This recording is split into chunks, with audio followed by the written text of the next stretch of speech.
Coûte que coûte, vaille que vaille, je serai président. J'y tiens tellement que je suis prêt à tuer. Schéma classique de comédie politique. Aujourd'hui, on tue des gens qu'on veut gouverner demain. Pays, on sait comment.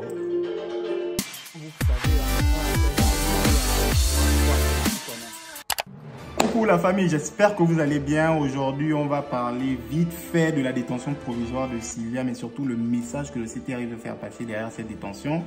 On va également rajouter dans la sauce le bain de foule du président, la communication du CTRI, la libération de Bla, attention. Et on va terminer par la justification de l'acquisition des structures hôtelières publiques devenues privées. Allez, c'est parti. Pour commencer sur Sylvia, je vous avoue que j'étais un peu dubitatif sur l'après-assignation à résidence. Pour moi, il n'y avait pas une suite juridique réelle. Il devait trouver un tour de passe-passe pour l'épargner finalement de tout ce qui lui est reproché. Et quand j'ai vu cette vidéo, regardez d'abord. Regardons ensemble là. Présidentiel au palais de justice, il n'y a qu'un pas que l'ex-première dame du Gabon en tenue sombre ce jour a franchi pour une confrontation directe avec l'ex-directeur de cabinet de l'ancien chef de l'État. Le face-à-face entre les deux est froid et glacial. Je peux savoir pourquoi je vous... Comment? Puis-je savoir pourquoi je vous explique? Depuis son incarcération à la prison centrale de Libreville, Brice Lacruche Alianga a bien perdu de sa superbe. Dans ses mains, un exemplaire de l'Ancien Testament. À ses côtés, Maître Ange Kevin Zigou et le collège d'avocats dédié à sa défense.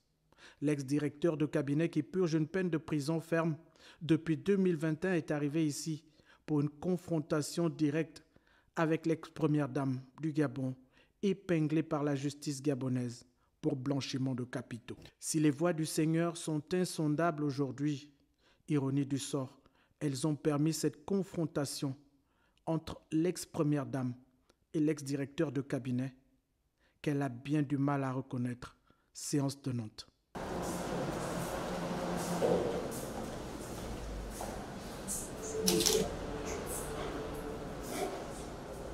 L'audition de l'ex-première dame s'est poursuivie à huis clos. Et comme une leçon de vie ce soir, elle s'est achevée au bout de la nuit. Placée sous mandat de dépôt, Sylvia Bongo Ndimba passera donc sa première nuit à la prison centrale de Libreville. Si près, mais si loin des lustres du palais présidentiel. Je me suis dit, waouh, le président est vraiment sérieux en fait. Mais finalement, c'est cohérent avec son côté où il veut être le plus neutre possible, et notamment dans le toilettage dont il fait montre jusqu'à présent. Mais en même temps, j'étais partagé entre tristesse et révolte. Tristesse parce que voilà, c'est le côté humain qui parle, et révolte parce que je ne comprends pas cette quête démesurée de pouvoir. Elle a été femme d'un haut cadre de la République, femme d'un ministre de la République, première dame pendant 2 septennats. Le tapis rouge, ça la connaît, maintenant, ce n'était pas suffisant. Pour elle, la suite logique, c'était le passage de femme de président à mère de président.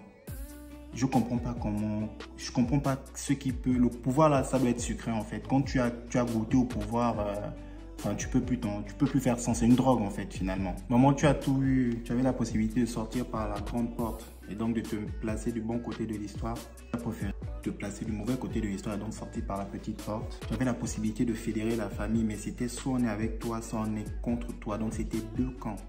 Il n'y avait pas de juste milieu.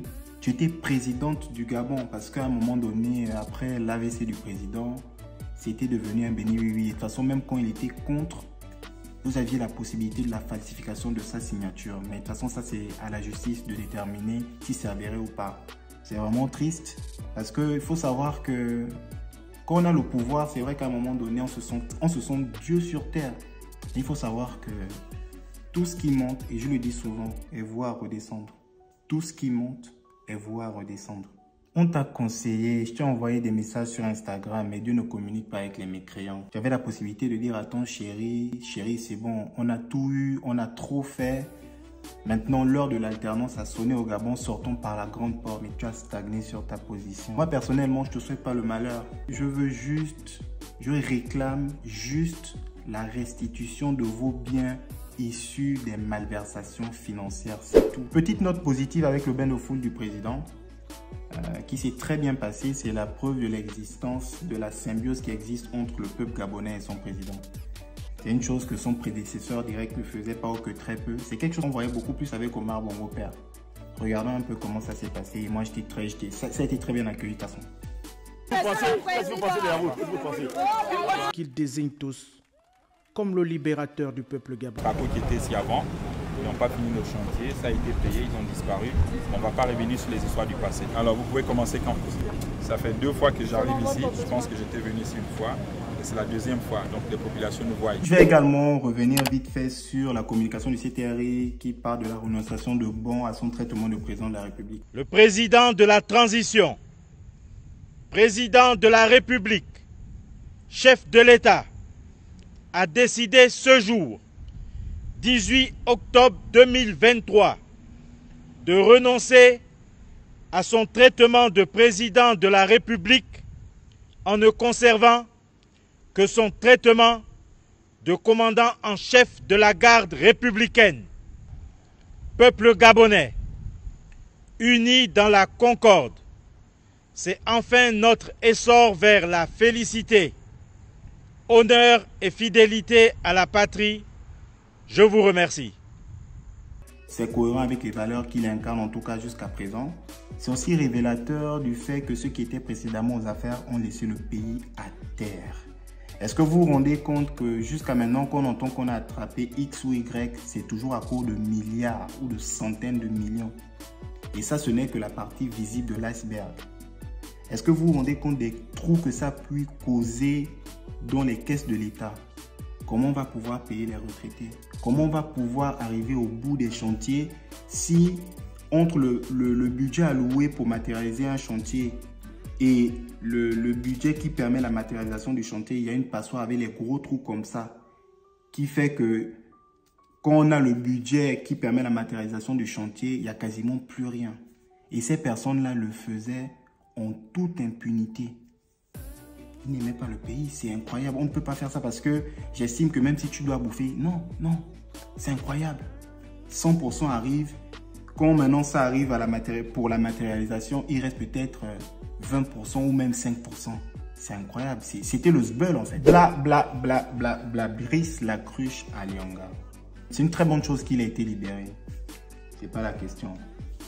Mais après, moi je reste un peu sur ma faim et après ce serait peut-être précoce de parler de justice à 2 vitesses, mais c'est tout comme. Parce que de toute façon, si aujourd'hui on fait un audit ou du moins on demande à toutes les personnes qui à un moment donné de leur carrière ont eu la gestion d'un portefeuille pour la matérialisation d'un projet de l'État, je pense que personne ne sortira de là sans tâche. Personne n'est sans tâche en tout cas. Donc à ce moment qu'on libère tout le monde sous la condition que la personne vienne restituer à l'État ce qui ne lui appartient pas ou du moins tout ce qu'il a eu à acquérir dans son patrimoine personnel par le biais des malversations financières. Parce qu'autant on peut jeter l'opprobre sur Sylvia et son équipe, mais il y a des gens encore plus dingues ou du moins ceux qui ont été d'une gabégie galopante équivalente à celle de Sylvia dont on ne parle pas et moi je veux me préserver de citer leur nom. Mais voilà, on ne peut pas comme jeter à la vindicte populaire certaines personnes, exposer les malversations de certaines personnes et finalement fermer les yeux, ou du moins c'est peut-être précoce de le dire, on verra la suite des événements. Mais en tout cas pour le moment, fermer les yeux sur certaines personnes dont on connaît même les noms, hein, mais dont on ne parle pas. Donc c'est un peu en cela que je parlais de justice à 2 vitesses. Et pour parler de la communication de Bon qui m'a beaucoup moi personnellement gêné et qui s'affiche là, les réflexions après coup personnellement m'horripilent parce que dans ses propos il fustige la gabégie galopante de l'ex-première dame et de son fils, alors que lui-même il aurait participé de près ou de loin avec toute son équipe au pillage massif des deniers publics avant, pendant et un peu après l'AVC de l'ex-président. C'est un peu l'hôpital qui se fout de la charité et on sait tous qu'à un moment donné, il nourrissait des ambitions présidentielles. Ça, c'est un secret de polichinelle. Et pour terminer sur une note un peu salée de 26 milliards, mon Dieu, il y a les gens qui ont l'argent. En fait, il y a des moments où moi je me dis que les gens là, en fait, ils ont une clé passe-partout où ils vont au trésor public, chacun part se servir sans contrôle, sans rien, parce que c'est incroyable. 26 milliards. Donc, on traite de la justification des structures hôtelières publiques devenues privées. Donc, va falloir venir justifier comment vous avez pu trouver 26 milliards pour se les acquérir. Le ministre a déjà parlé. Écoutez d'abord, écoutons. De Libreville pour haute trahison contre les institutions de l'État, détournement massif des fonds publics, malversation financière internationale en bande organisée, faux usage de faux, falsification de la signature du président de la République, corruption active et trafic des stupéfiants. Abdoul Hosseini Ossa pourrait voir sa situation s'aggraver avec les dernières révélations. Les investigations autour des acquisitions illégales de certains anciens barons du système Bongo PDG commencent à porter ses fruits. Pour ce qui est des établissements hôteliers au Gabon, c'est l'hécatombe. C'est en tout cas ce qu'a indiqué le ministre du Tourisme et de l'Artisanat, Pascal Ogowe Siphon, lors d'une visite à Rendama, Hôtel Rapochombo et Okume Palace Radisson Blu. Selon le membre du gouvernement, les informations reçues nous précisent que ces hôtels de l'État avec titre foncier appartiennent à la société Wali Hotel, dont le président directeur général est Hosseini Ossa Abdoul, au même titre qu'une certaine Bolar Bongo Valentin et Ratanga Cédric. On parle quand même d'un montant de 26 milliards de francs CFA pour l'acquisition de ces biens. Le groupe hôtelier Wali ou la nouvelle Delta Synergie. Née en 2011, la désormais nébuleuse Wali Hotel et Resort a connu une ascension fulgurante dans le domaine hôtelier dans notre pays. Le groupe dirigé par des investisseurs privés locaux aux identités non révélées va s'offrir au fil des ans des établissements prestigieux. Il s'agit de l'Okume Palace, racheté en 2012 pour 18,3 millions d'euros.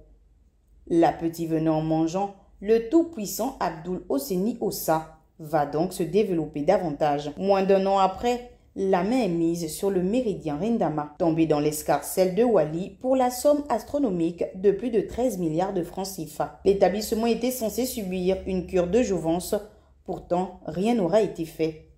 En 2020, en période de crise sanitaire, l'État décide de louer cet hôtel pour loger les patients atteints de coronavirus.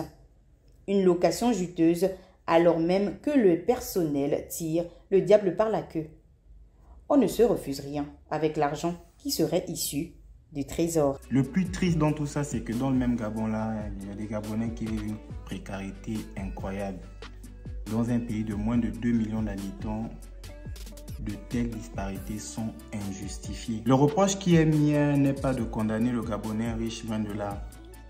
Il n'est pas non plus question de marginaliser qui que ce soit. En revanche, je m'insurge contre les malversations financières qui sont à l'origine de la richesse du Gabonais riche. Il y a nuance. Et l'autre chose qui me gêne, c'est quand ces malversations-là sont faites en toute impunité. Je vous remercie d'avoir suivi cette vidéo. N'oubliez pas de liker, de partager, d'interagir avec le contenu de la chaîne. N'oubliez pas également d'activer la cloche de notification de façon à ce qu'à chaque fois que je mettrai du contenu en ligne, vous soyez alertés en temps et en heure. Ciao, ciao, à très vite.